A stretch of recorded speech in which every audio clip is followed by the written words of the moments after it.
Hello and welcome to Neighbors Talking with Ayesha Siddiqa at Nayador TV. I'm here today with James Dorsey, who's a senior journalist and senior fellow at S. Rajaratrnum School of International Studies and Nanyang Technological University at Singapore. Welcome, James Dorsey. Aisha, pleasure to be with you.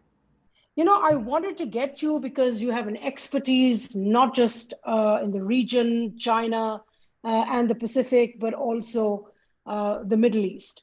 And I wanted to talk to you today about, Xi Jinping's recent visit to Saudi Arabia. What's happening? I mean, is China focused on Middle East and how? Well, first of all, in perspective, the visit was not as big as everybody made it to be.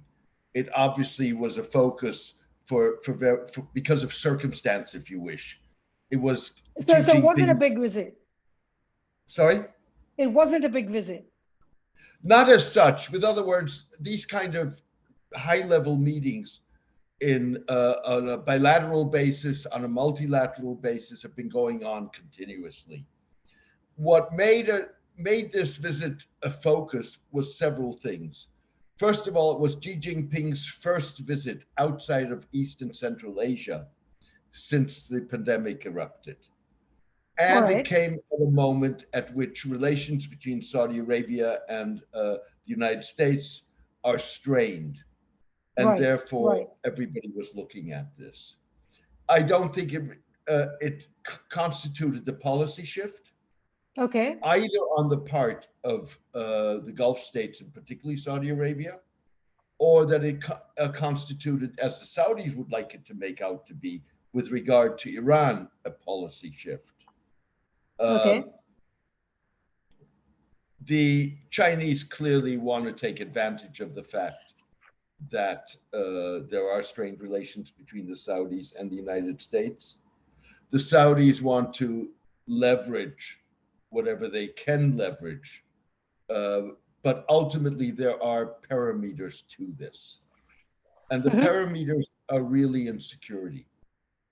Neither China, and obviously clearly not at this point, Russia, are able or even willing to replace the United States as the security guarantor in the Middle East. And the Gulf states are not incapable of protecting and defending themselves. So, in other words, in terms of security, the Gulf states have nowhere to go. Their relations with China may be economically very strong. China is their largest trading partner and will be so certainly as long as fossil fuels are a factor. But they may want political support for various things from the Chinese. But at the end of the day, when it comes down to security, and that's true for China, this is not just a Saudi problem. China's concerned about the security of the flow of energy from the Middle East to China, on which it is dependent. It cannot and will not provide the security for that energy at this point, maybe at some time in the future. So, with other words, its interest is in that sense aligned with that in Saudi Arabia. We need the United States. Now, the problem with that is that the reliability of the United States as a security guarantor has been put into question. And it's been put into question by the United States itself. Both in terms of the fact that the United States has said its strategic focus is not in the Middle East. It's in Asia and the Pacific. Even though you can argue, there is no Indo-Pacific security without security in the Arabian Sea. Which basically means you're back in the Gulf. Let me, if I could stop you here. See, but China not providing security guarantee. It is the Chinese model. That China, I mean, if you look at, for example, the Shanghai Cooperation Organization, the message from China to member states, even in Central Asia, is we're not going to intervene in your domestic affairs. We want to develop our economic and larger strategic interests with you. We'll let you, we'll give you a long leash. If you want to kill people inside, if you want to be authoritarian, whatever your domestic politics, we won't intervene. Now, that is the same signal which is being sent to, I would imagine, Saudi Arabia. But also the fact that China is also building links with Iran. Now, could that in itself guarantee peace in the Middle East? Well, let's be clear. The Okay. Chinese would like everybody to believe that there is no conditionality to relations with China. Okay. It's a fallacy. It's fiction. Can you explain? The difference is that the conditions are different. So the United States talks about human rights, talks about environmental issues. Okay. China talks about a one China policy and no criticism of China. Okay. So those are conditions. If you don't accept the one China policy, or if you have criticism and you tolerate criticism we're talking about non-democratic states, of course, then Right. China doesn't take very kindly to that. And even with democracies, look at what happened in the relationship between China and Australia. When the Chinese reacted with severe trade penalties to Australian criticism of China. So the notion that there's no conditionality on the part of the Chinese is incorrect. Sure, Right. the Chinese don't care whether regimes kill people or not, that they consider other people's business. But then the Chinese are not innocent of that either. Look at the situation in Xinjiang. Now, with regard to Iran, what China said, or what was said in the statement in Saudi Arabia, there's no change of Chinese policy. China does not want to see a nuclear Iran. Right. And so, but it was put in a way, in a form which catered to the Saudis and made the Saudis happy. But fundamentally, there was no policy shift. And I think the larger picture to keep in mind here is that China, in contrast, or let me put it differently, Russia wants to see a restructuring of the world order. It will only be a power in the world order if it can be a power post-Ukraine in a multipolar order. Okay. China may talk about a multipolar order, but what it really wants is to maintain the current world order, but make it bipolar. So in other words, rebalance power between the United States and China. All right. Okay. So as a result, it is careful, and it walks, for example, for that reason, a real tightrope when it comes to Ukraine. Because its objectives are contradictory. But what that means as a matter of principle is that China is careful not to challenge the current world order, and certainly careful that whatever violations it commits with regard to US or European sanctions, for example, on Russia or on Iran for that matter, they are not going to be of an order that is going to put China itself in the firing line. Okay. Right. But back to my question, that with this policy, do you think it has the capacity? I mean, on the other one hand, you have United States, which doesn't talk to Iran, which has sanctions on Iran. But what about China, which has relations with Iran? And hopes to build some kind of communication with Saudi Arabia and the Gulf. Uh, would it lead to a kind of a dialogue within the Middle East, which, manages their relations and then help China grow? First of all, the Chinese attitude is you've got to manage your conflicts.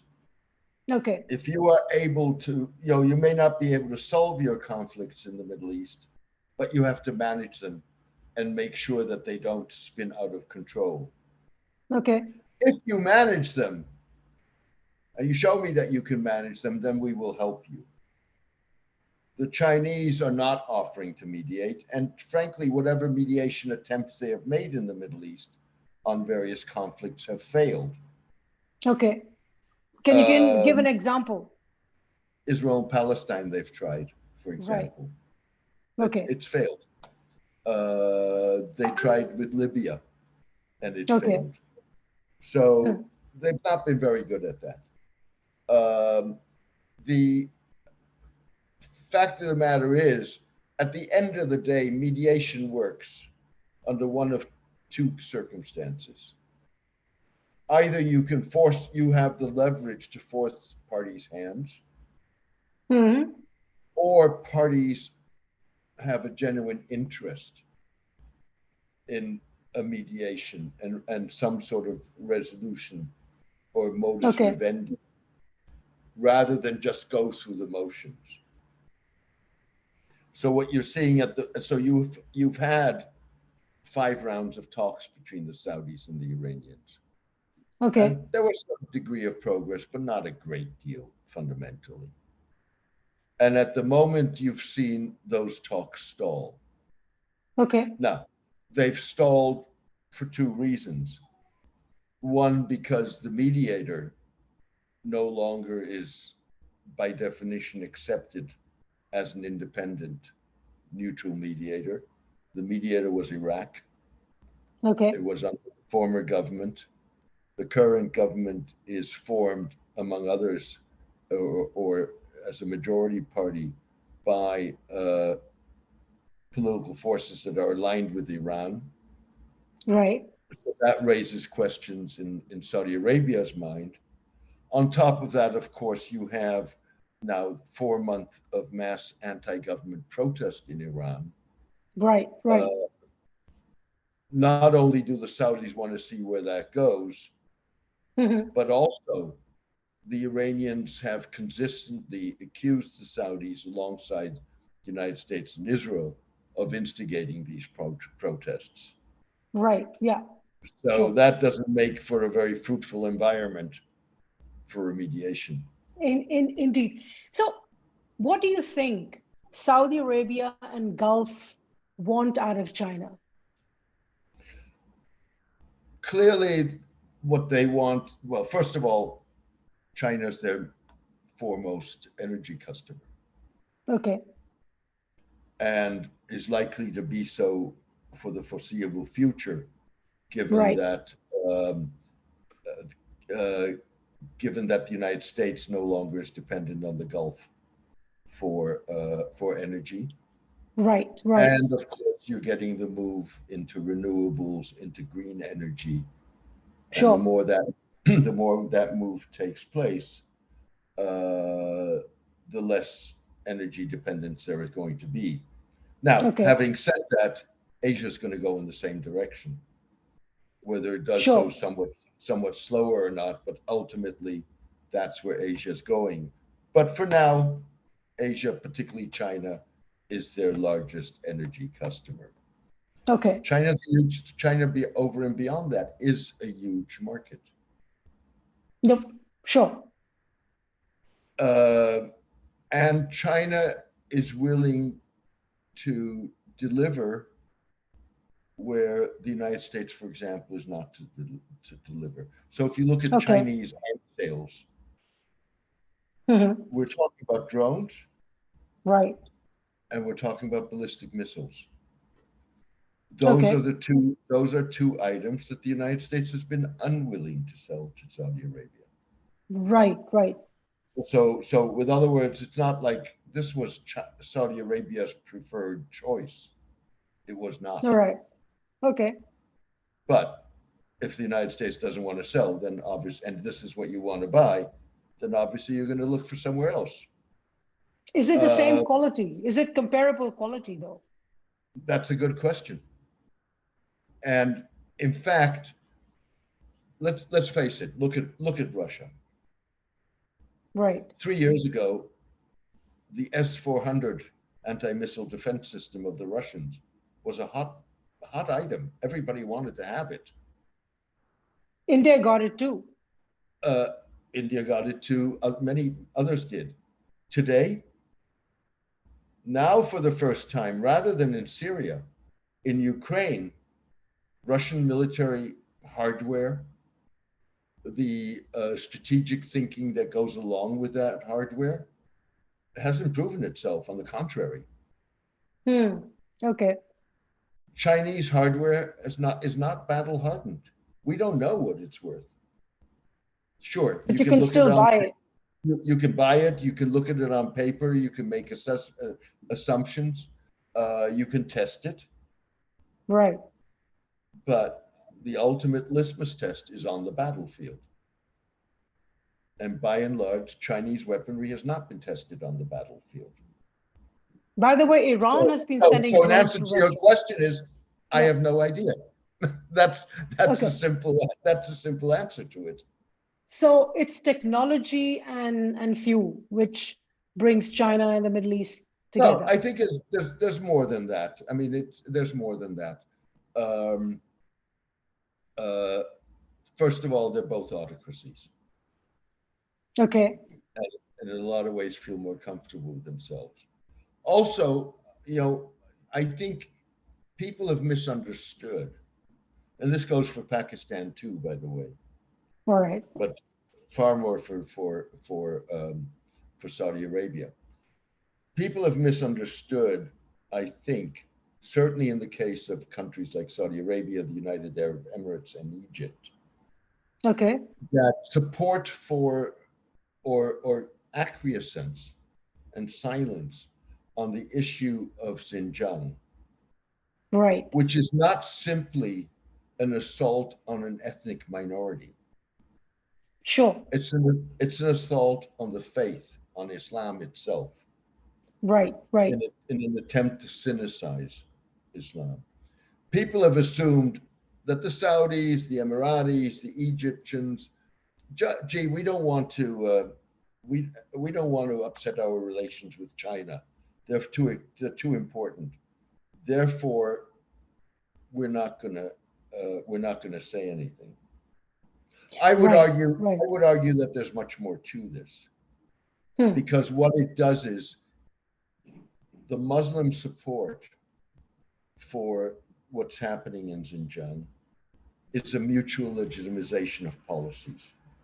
What I Okay. mean with that, what I mean with that is the Gulf clearly legitimizes what happens in Xinjiang, and that's very important to China because it's Muslim Ah. endorsement.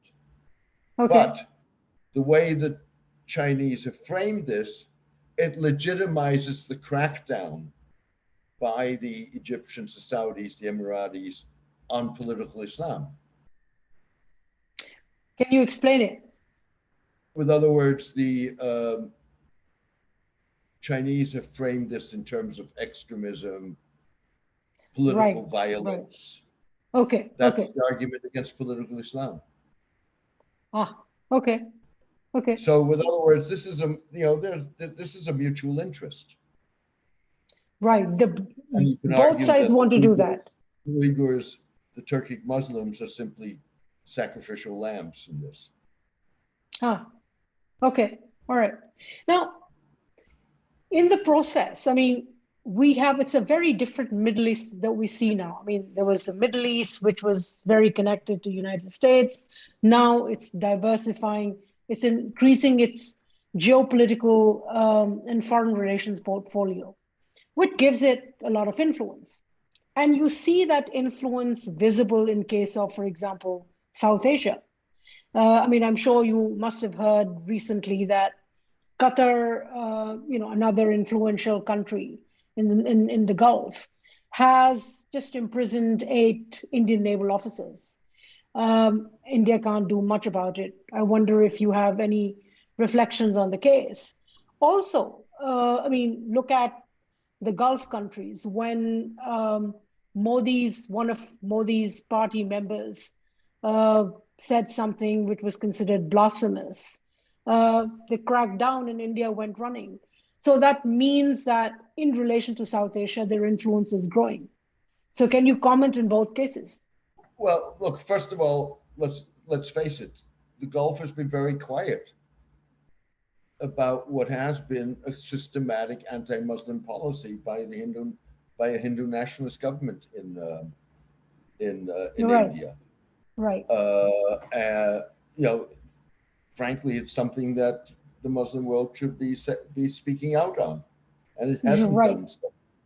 right, Uh, and clearly, uh, I think again, South Asia, essentially, if you want, is part of a greater Middle East, or in any case, right, much more. It is geographically and historically much closer to the Middle East, to the Gulf, and to the right, Gulf particularly. I mean, when we're talking about the Middle East here, we're talking about the Gulf. right. Okay. Rather, Yeah, the situation in the rest of the Middle East is different. They share the Arab Sea together. yeah, Look at Gwadar. That was Omani territory until it was sold to Pakistan. right, So there's a long history here also. And of course, there is a huge South Asian, Pakistani, Indian population in the Gulf right, right. that it often is larger than the indigenous Gulf population in various Gulf countries. Sure, sure. So that's a very different kind of relationship, I think. Right, And ultimately, if you were to move over time, which is not right, inconceivable, to a more multilateral security architecture in the Gulf, right, right, a country like India certainly would probably be part of that. right, right, And if you go back to, again, this was pre Ukraine, but when the Russians put out a plan for Gulf security, it included India as one of the right, external right. powers that would be Sure. involved. And again, in some ways, it's not unimaginable that countries like the Gulf states would like to see India as their hedge against China. Right, right, With other words, you have, basically right now you have two major powers. right, right. Okay. Whatever your timeline is, you're going to have three, Right. Okay. without doubt. So from a Gulf perspective, it makes sense to make sure that you can hedge bets against all three, because that's where your leverage is. Right, right. I'm still curious that will this relationship, recently India has also sought a naval base in Oman. Uh, and, it's gradual strengthening against China, of course. Uh, but would it in any way impact Hindutva's behavior, Hindutva government behavior in India? You have more to give and take. Yeah, but on the other hand, if there's no pressure, Right, I mean, right, the Chinese aren't going to pressure the Indians on Hindu Taba. The Gulf has certainly not been willing to make that an issue. right, right, You're going to get an interesting interaction, depending on what happens during the G20 or in the run-up to the G20, which is being right, chaired by India next year. right, right, right, You had in Indonesia the first religions forum as an official engagement group of right, the uh, uh, of the G20. Right. The Right. Indians have yet to decide whether they want to continue that, but it's certainly something under discussion. And as a matter of principle, something that Right. they may very well do, which means that there's going to be an engagement Right. between, primarily, for example, out of Saudi Arabia, the Muslim World League, the Rabita, Right. and Right. the Hindu nationalists. My guess Right. is you're not going to Hmm. see a lot of change. Okay. Right. Right. So brings me to my final question. Uh, what do you see Middle East, its interest, geopolitical interest in influencing behavior of South Asian states, especially vis-a-vis each other? Well, my guess is that in that sense, there's going to be greater vulnerability to Gulf pressure in Pakistan than in India. Okay. Pa- All right. Pakistan is much more dependent on Gulf money and Right. Gulf Right. investment than India is. I mean, you see that at the moment with Gulf countries, in a sense, bailing Pakistan out Right. with Right. deposits in the central bank Yeah. and Yeah. so on. Now also have the revival, what was sort of dead for a little while, of, for example, the refinery, talk of the refinery in Balochistan. Right. Right. Yeah.